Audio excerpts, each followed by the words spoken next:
We're not prepared to suffer. We want to sleep comfortable at night.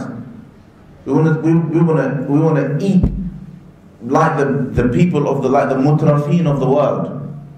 Okay, we want to be people who enjoy the mata' of the dunya, the enjoyments and the trappings of the dunya, the way the average worldly person does, the way the kuffar do, the way the people who really couldn't care less about the hereafter, who have nothing but what they can enjoy in the dunya. And then we want to wake up, we want to get up on the Day of Judgment as followers of Muhammad sallallahu alaihi wasallam and enjoy the trappings of that position, the trappings of that maqam. It is not going to come that easy.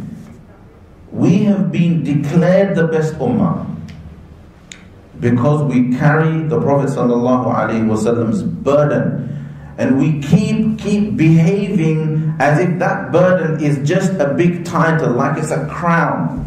We actually buy into the metaphor somehow that being that somehow means that we're going to sit on a throne all of our lives. That being that means sleeping on a cushy bed every single night. That being that means having hunky-dory and having a nice salary and then having a big house, and that's it. It's a metaphor.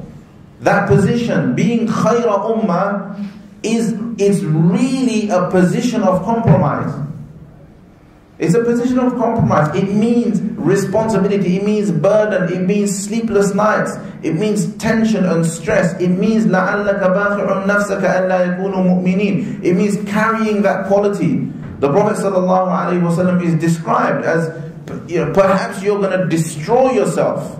Perhaps you're going to destroy yourself because of the fact that they won't believe. And you and I are kuntum khayra ummatin, because we are to share some of that burden. Being an ummati, being a follower of Muhammad sallallahu alaihi wasallam, isn't about having it rosy. If you think it's like that, you don't deserve that position. If you think things are supposed to be easy, you don't deserve it. This is what we have to understand. We have to understand that being the best isn't about the trappings of dunya. Being the best is about accepting compromises. Being the best is about having that passion, that selfless, that desire, that almost insane obsession with other people's fate. That's what it was. The Prophet ﷺ wasn't a poor man. Was he poor? Was he poor? Answer me, what do you think? Was the Prophet ﷺ poor? Was he a poor man? Boys? Was he a poor man? He wasn't a poor man. He wasn't a poor man. Then why is it that he lived his life in a hut? Why? Why would a man who was an emperor live in a hut? Why would a man who was an emperor have one leather skin to drink water from? Why would a man who was an emperor not have a proper roof over his head? Why would he do that? Because he didn't care for himself.